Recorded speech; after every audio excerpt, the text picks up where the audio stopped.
Hello and Assalamualaikum everyone. Welcome to my daily blog. I hope you all are doing great.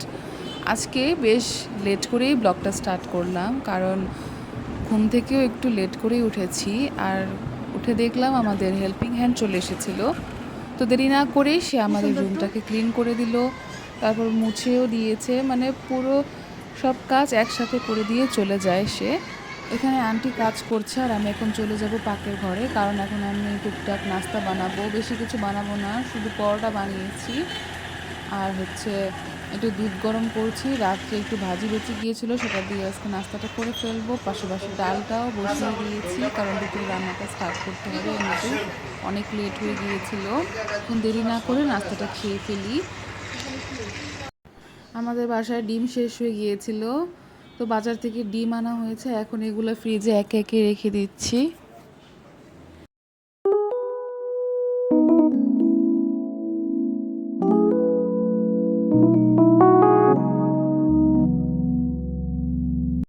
আজকে আমাদের বাসায় রান্না হয়েছিল ইলিশ মাছ দিয়ে লতির ঝোল।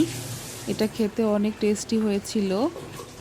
তার পাশাপাশি আরও রান্না হচ্ছে আজকে মুরগি। তো আজকে আমি আমার শাশুড়িকে বললাম যে আজকে রান্নাটা আমিই করি, তাই সে আমাকে মুরগি রান্না করার জন্য দিল। আর আমি কীভাবে রান্না করি সেটাই সম্পূর্ণ রেসিপিটা আপনাদের সাথে শেয়ার করার চেষ্টা করব। আমি তত ভালো রান্না করতে পারি না, তারপরও চেষ্টা করি যতটুকু পারি। সবসময় চেষ্টা করি সব কিছু ব্লেন্ড করে দেওয়ার, কারণ আমার কাছে মনে হয় ব্লেন্ড করে রান্না করলে সব কিছু টেস্ট আরও ভালো হয়ে যায়। তো আমি ফার্স্টেই পেঁয়াজ আর মরিচ আর সাথে একটু ধনেপাতা ব্লেন্ড করব।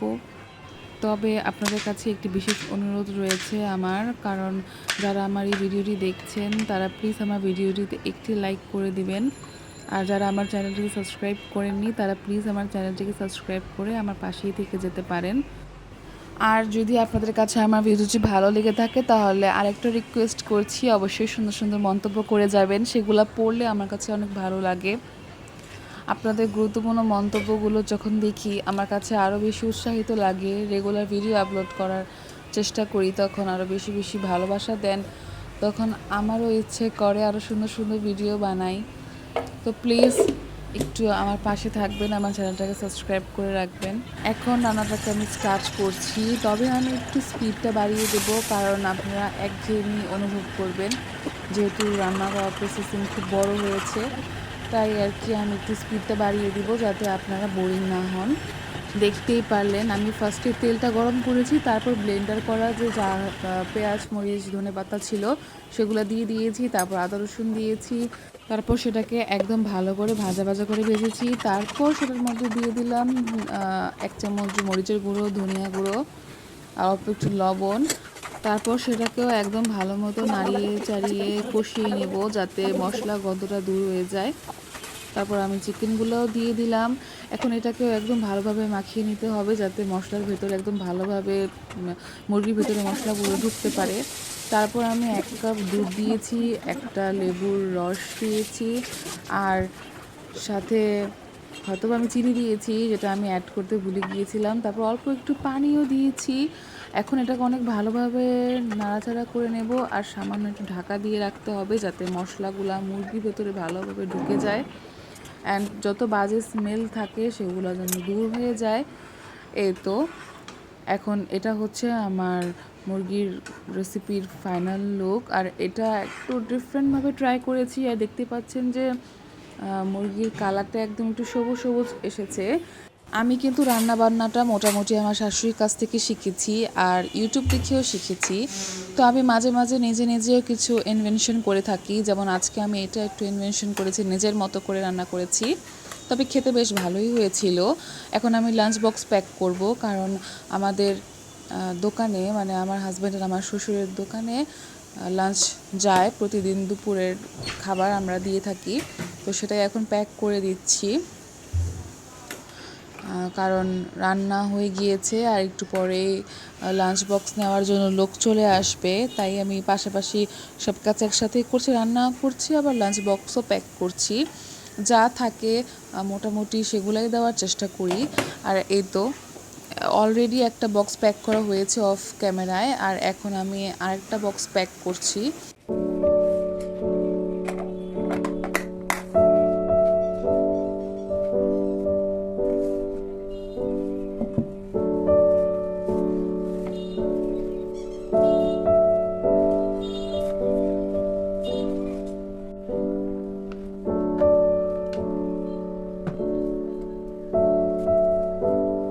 আমার লাঞ্চ বক্স প্যাক করা শেষ, এখন এগুলো রেখে দেবো, তারপর লোক এসে নিয়ে চলে যাবে।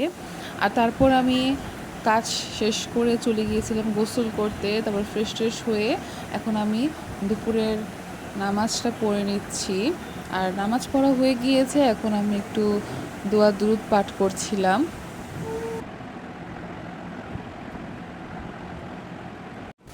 আর আমার এখন নামাজ পড়া শেষ, তারপর আমি একটু বারান্দায় আসলাম, দেখলাম এত সুন্দর ঝলঝালো রোদ ছিল। আমার অনেক ভালো লাগে এমন আবহাওয়া, এমন পরিবেশ। তো আমি বারান্দায় এসে একটু ভিডিও নিচ্ছিলাম, আকাশটা অনেক সুন্দর দেখতে লাগছিল। আর আমার শাশুড়ি এখনও গোসল করে বের হয়নি, আমি তার জন্য একটু অপেক্ষা করছিলাম, একসাথে আমরা লাঞ্চটা করব। তাই আমি টিভিটা অন করলাম, ভাবলাম একটু খবর দেখি দেখি এখন দেশের কী অবস্থা চলছে। বসে গেছে মাছ চাষী ও কৃষক। জেলার মৎস্য অফিস ও কৃষি সম্প্রসারণ কার্যালয়ের প্রাথমিক হিসাব হচ্ছে 153টি ইউনিয়নে প্রায় 10,000 পুকুর ও চিংড়ি খেত বন্যা পানিতে ভেসে গেছে। তৈরি গেছে 14,000 হেক্টরেরও বেশি কৃষি জমি। টাকার হিসাবে এসব প্রান্তিক মানুষের ক্ষতি ছাড়িয়ে যাবে শত কোটি অঙ্ক। যদিও জেলা প্রশাসন বলছে বন্যা পানি নামার পরই আপনার 1 বছর সম্ভব লেগে যাবে ইয়েগুলো উঠতে, ফসলি জমি তো হবে না। বন্যায় কেবল মাছ চাষিরাই নন, বিশ্ব হওয়ার পথে কৃষকরা। কৃষি সম্প্রসারণ কার্যালয় বলছে বন্যায় এরই মধ্যে 8,700 হেক্টর আউশ ধান, 621। এখন আমি লাঞ্চটা করে ফেলবো। আর প্লিজ আমার খাবারের পরিমাণ দেখে কেউ জাজ করবেন না, কারণ আমি এখন একটু ডায়েট করছি, কারণ আমি অনেক বেশি হেলদি হয়ে গিয়েছি। আর আমি চেষ্টা করছি খাবারটা একটু পরিমাণ মতো খাওয়ার। তাই আমি 1 চামচ ভাত নেই, আর অল্প পরিমাণে ভাত আর অল্প পরিমাণে একটু তরকারি নিয়ে আমার খাওয়া হয়ে যায়। আর আজকে আমি আমার সেই মুরগির রেসিপি দিয়ে ভাত খাচ্ছি, যেটা আমি রান্না করেছিলাম। আর এটা খেতে সত্যি অসাধারণ লেগেছে আমার কাছে। আমি সবার কাছ থেকে রিভিউ নিয়েছি রান্না করার পর, তখন সবার কাছে জিজ্ঞেস করলাম, সবাই বলল যে আসলে এটা খুবই ভালো হয়েছে, মানে টেস্টি হয়েছে। আজকে খাওয়া দাওয়া শেষ করে আমি আর রেস্ট নেব না, আজকে আমি আমার শাশুড়ির সাথে একটু বাইরে যাব, একটু ঘোরাঘুরি করতে, যেহেতু আজকে আবহাওয়াটা খুবই সুন্দর লেগেছে আমার কাছে। তাই ভাবলাম ঘরে বসে না থেকে আজকে একটু আবহাওয়াটা উপভোগ করি, বাইরে যাই, ভিডিও করি, প্লাস একটু কাজও আছে, তো সেটাই আপনাদের সাথে শেয়ার করব যে আজকে আমরা কোথায় যাই। সেখানে গেলে আমাদের সব সময়, মানে আমার আর আমার শাশুড়ি আম্মুর সবসময় মনটা ভালো হয়ে যায়, কারণ আমরা সেখানে গেলে কখনো খালি হাতে ফেরত আসি না, কিছু না কিছু নিয়ে আসি। তাছাড়াও এখানে গেলে আমাদের কাছে অনেক ভালো লাগে, কারণ আমরা দুজনই হচ্ছে প্রকৃতিপ্রেমী। তো দেখতে থাকেন যে ভিডিওটা কেমন লাগে আপনাদের কাছে, জায়গাটা কেমন লাগে। যদি আপনাদের কাছে ভালো লেগে থাকে তাহলে অবশ্যই আপনারাও সেই জায়গাটিতে ভিজিট করে দেখতে পারেন, আপনাদের কাছে ভালো লাগবে অবশ্যই। যারা আমাদের মতো প্রকৃতিপ্রেমী আছেন তারা। তো চলেন এখন বেশি কথা না বলে সেখানে যাওয়া যাক। তবে আমরা যেহেতু নদীর এপার থাকি, তো আমাদের নদী পার করতে হবে ফার্স্টেই।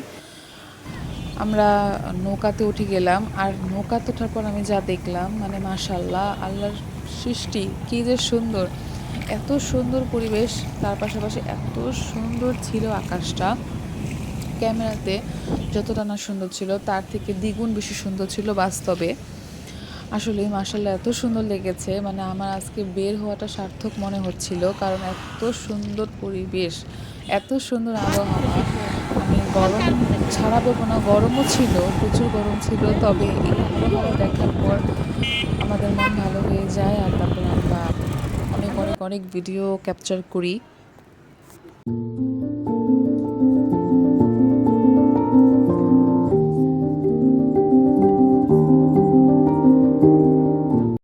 এই তো আমরা চলে এসেছি আমাদের প্রিয় জায়গায়, এটা হচ্ছে মহুয়া নার্সারি, আর এটা হচ্ছে কেরানীগঞ্জের কোনাখোলা হয়তো বা সে জায়গাটার নাম, এটা হচ্ছে সেখানেই। তো আমরা এখানে প্রায় প্রায় যাই। আমি জায়গার নামটা আসলে মনে পড়ছে না, তবে এটা কেরানীগঞ্জেই।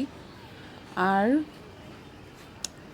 এখানে একটা অনেক বড় নার্সারি আছে, নার্সারিটা আসলেই অনেক সুন্দর, অনেক ভালো ভালো গাছ পাওয়া যায়। আমরা প্রায় প্রায় এখান থেকে গাছ নিয়ে যাই। আমাদের বারান্দায় আমরা গাছ লাগিয়েছি, দেখেছেনই। তো আরও কয়েকটা গাছ আমরা অ্যাড করব, এখান থেকেই নিয়ে যাব।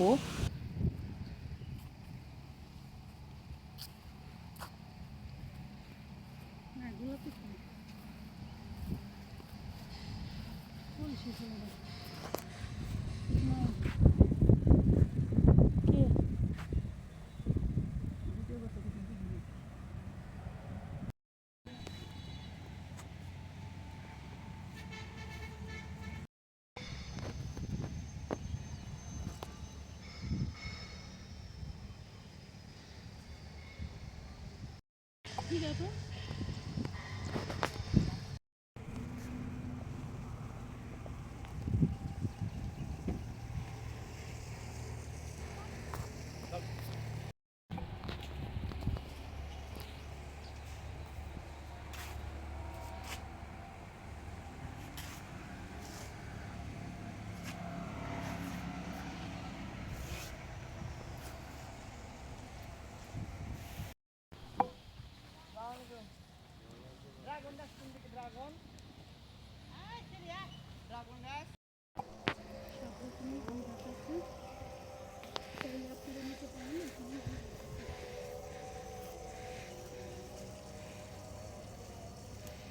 সুজুম কেম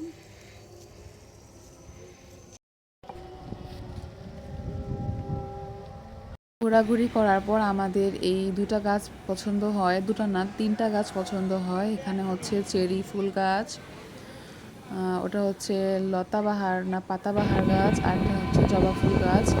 এই 3টা গাছই আমরা নিয়েছি আজকে এখান থেকে। এখন আমরা বাসায় চলে যাচ্ছি, আর আজকে রাস্তায় অনেক জ্যাম ছিল, আমাদের বাসায় পৌঁছাতে অনেক লেট হয়ে যায়। জ্যামে বসে থাকতে থাকতে তখন একজনের মধ্যে ঝগড়াও শুরু হয়ে যায়। তারপর বাসায় চলে আসি, আর অনেক বৃষ্টি হচ্ছিল। এই গাছটা কিনে নিয়ে এসেছি, দেখেন কি সুন্দর সুন্দর ফুল ফুটেছে। আর আজকে ভিডিওটি আমি এখানেই শেষ করে দিচ্ছি। ভিডিওটি ভালো লেগে থাকলে please do like, share and subscribe. আপনাদের সাথে দেখা হবে খুব শীঘ্রই অন্য কোনো ভিডিওতে। আল্লাহ হাফেজ, আসসালামু আলাইকুম।